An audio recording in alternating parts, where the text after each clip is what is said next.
गुजर बकरवाल हमारे भाई हैं, हमारे लगते जिगर हैं।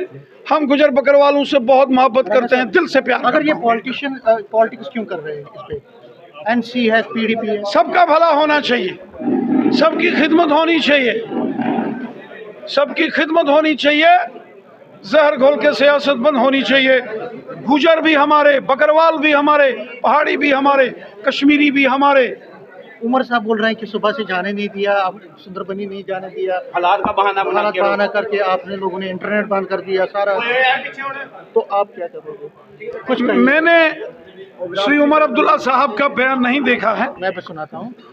और मैंने देखा है उमर साहब पूरे जम्मू कश्मीर क्या पूरे हिंदुस्तान में जाते हैं।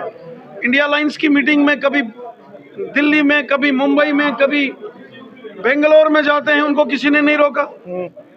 वादी कश्मीर हो, जम्मू हो, उमर साहब हर जगह जाते हैं, उनको कोई नहीं रोक सकता। बोलता ताला लगाया गया मेरे घर में बठंडी में, मुझे सुंदरबनी जाना था, रैली नहीं करने दी। शायद कोई सिक्योरिटी के रीजन होंगे, कुछ कारण होंगे। उमर साहब बड़े लीडर हैं, जम्मू कश्मीर के चीफ मिनिस्टर रहे हैं। उमर साहब मरकजी हुकूमत में जब वाजपेयी साहब प्राइम मिनिस्टर थे, हमारे मुल्क के फॉरेन मिनिस्टर थे, वो बड़े लीडर हैं। उनकी सिक्योरिटी का ख्याल रखना भी सरकार की जिम्मेवारी है।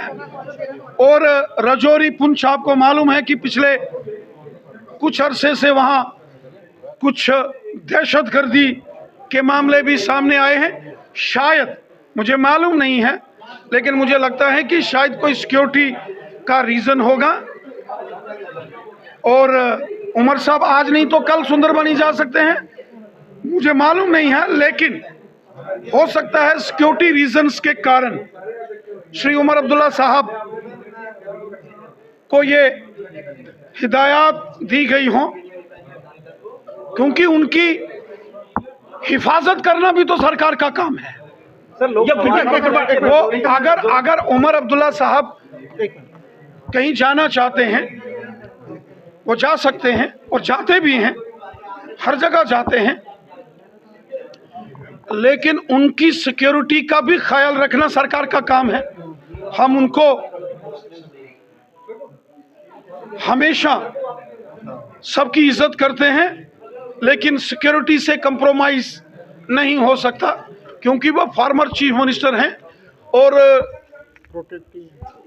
Z+ प्रोटेक्टी हैं, मुल्क के फॉरेन मिनिस्टर रहे हैं। इतने बड़े लीडर को लाइफ सिक्योरिटी थ्रेट हम कैसे इग्नोर कर सकते हैं? शायद मुझे लगता है कि